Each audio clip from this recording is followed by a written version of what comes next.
قبل ما نبدأ ما تنسوش دعاء لإخوانكم في كل مكان، نسأل الله أن يفرج عنهم. السلام عليكم.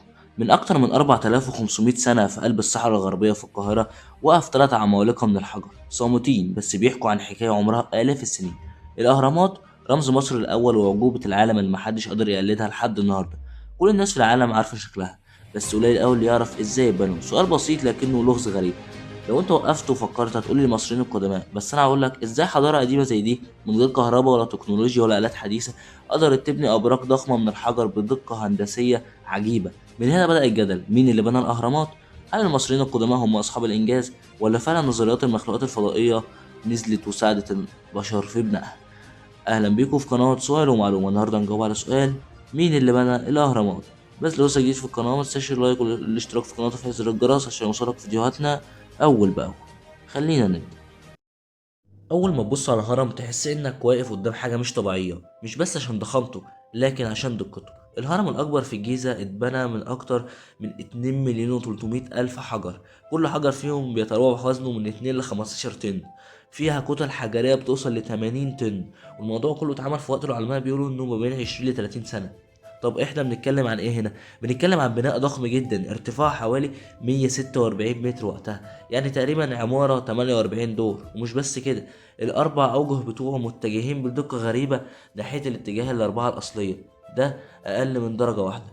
يعني الناس دول كانوا بيشتغلوا بمستوى هندسي نادر، فطبيعي جدا لما الناس شافت الدقة دي قالت مستحيل ده يكون شغل مصريين أو شغل ناس عادية.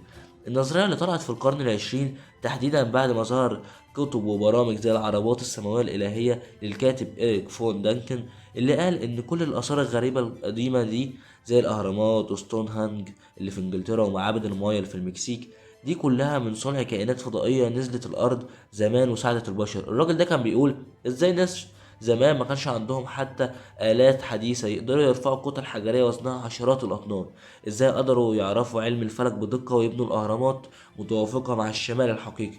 ده غير إن في رسومات فرعونية وصور بتوصف كائنات جاية من السماء. فأكيد الفضائيين هم اللي عملوها أو بنوا الأهرامات بنفسهم، والمصريين حتى ما شاركوش فيها ويعرفش إننا فراعنة مصريين. وفي ناس خدت الكلام ده على محمل الجد، خصوصا بعد ما التكنولوجيا اتقدمت والناس اكتشفت إن حتى النهاردة صعب تبني هرم بالحجم والدقة دي من غير معدات متطورة جدا. بس فين الدليل؟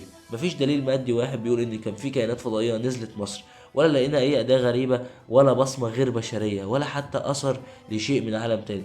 كل اللي عندنا كلام نظري. على رأي واحد مصري بيقول انا مش مصري، انا فرعوني. انا فرعون بكلمك. يعني انا دلوقتي فرعوني مش مصري. من عائلة رمسيس الأول، يعني أنت اسمك إيه؟ انا اسمي تحوسمس. طيب عشان نفهم ازاي المصريين بنوا الاهرامات لازم نرجع شويه بالزمن ونعرف طريقه تفكير المصري القديم. المصريين كانوا عباقرة في التنظيم والهندسه، مفيش مشروع في العالم بيتعمل من غير اداره، والمصريين دول كانوا ملوك الاداره. الاهرامات اتبنت في وقت كانت الدوله المصريه فيه في قمه قوتها، في عهد الملك خوفو من الاسره الرابعه. يعني كان عندهم جيش ونظام وموارد وناس متدربه، وكان عندهم اهم حاجه الاراده. البناء ده كان مشروع قومي ضخم، مش عبيد زي ما الافلام بتقول، لكن كان في آلاف من العمال المصريين بيشتغلوا بنظام دقيق جدا، بياخدوا أكل وسكن، وفي منهم مهندسين وحرفيين ومراقبين. الكشف الأثري في قرية العمال جنب الأهرامات أكد إنهم كانوا عايشين حياة منظمة، بيتعالجوا لما يتصابوا في مقابر خاصة ليهم كمان، وده دليل إنهم كانوا محترمين جدا في المجتمع، مش عبيد. النقطة اللي حيرت العالم كله إزاي المصريين كانوا بيرفعوا حجر الأهرامات. عندك المنحدر المستقيم، كانوا بيبنوا منحدر طويل قدام الهرم ويسحبوا عليه الكتل بالحبال والخشب.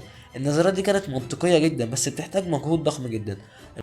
كانوا بيحطوا الحجارة على زلاجات خشب ويسكبوا قدامها مية على الرمل عشان الزلاجات تمشي أسهل، وده اكتشاف علمي فعلا أثبت باحثين حديثين إن البساطة هنا هي العبقرية. مفيش سحر، مفيش فضائيين، في عقول بشرية بتفكر تبتكر بحلول ذكية.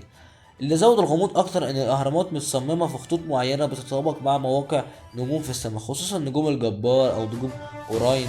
المصري القديم كان مؤمن إن الملك بعد موته بيطلع للسماء، فصمم الأهرامات علشان تكون سلم من رحلته السماوية للأبواب والممرات، واتجاه الهرم كله ليه معاني دينية ورمزية دقيقة جدا. يعني المسألة مش لغز غريب، هي ثقافة وفكر عميق جدا قائم على الفلك والدين. المصريين كان عندهم ادوات قياس بسيطه جدا لكنها دقيقه، زي المسطره المصنوعه من الخشب، والخيط المثقل اللي بيحدد الاتجاه العمودي، والمثلث اللي بيحسب الزوايا. بالحاجات دي قدروا يحققوا دقه هندسيه مبهره جدا. كمان الشمس كانت اداه قياس عندهم، كانوا بيستخدموه ظل الأعمدة لمعرفة الاتجاه والزوايا. يعني اعتمدوا على علم الفلك والرياضيات البدائية اللي هي أساس كل حاجة دلوقتي. لو الفضائيين هم اللي بنوا الأهرامات، طب ليه في مقابر للعمال والمهندسين المصريين حوالين الأهرامات؟ ليه في كتابات بتوثق حياة البنائين؟ ليه في أسماء عمال محفورة جوه الأحجار؟ في نقش مشهور جوه الهرم بيقول أصدقاء خوفو، ده كان اسم فريق البنائين اللي شغال في المشروع. وده دليل واضح جدا اللي بيشتغلوا بشر مصريين مش فضائيين زي الكاتب جون فانك ده. الراجل ده طالع عشان يقول كلمة ويعمل صيت لنفسه يعني ويبقى مشهور. كل النظريات اللي بتقول ان الفضائيين هم اللي بنوا الاهرامات بتعتمد على جمله واحده بس، مستحيل المصريين يعملوا كده، بس الحقيقه انهم عملوها فعلا. الدليل قدامنا في كل حجر، في كل نقش، في كل اثر. عبقريه التنظيم والابداع والصبر هي اللي بنت الاهرامات. وبكده بجاوبنا على سؤال النهارده. لو عجبك متنساش اللايك والاشتراك في القناه وتفعيل زر الجرس عشان يوصلك فيديوهاتنا اول باول. لو لسه جديد في القناه يا صديقي احب اقول لك نورتنا. وبكده يبقى خلصنا الفيديو. سلام.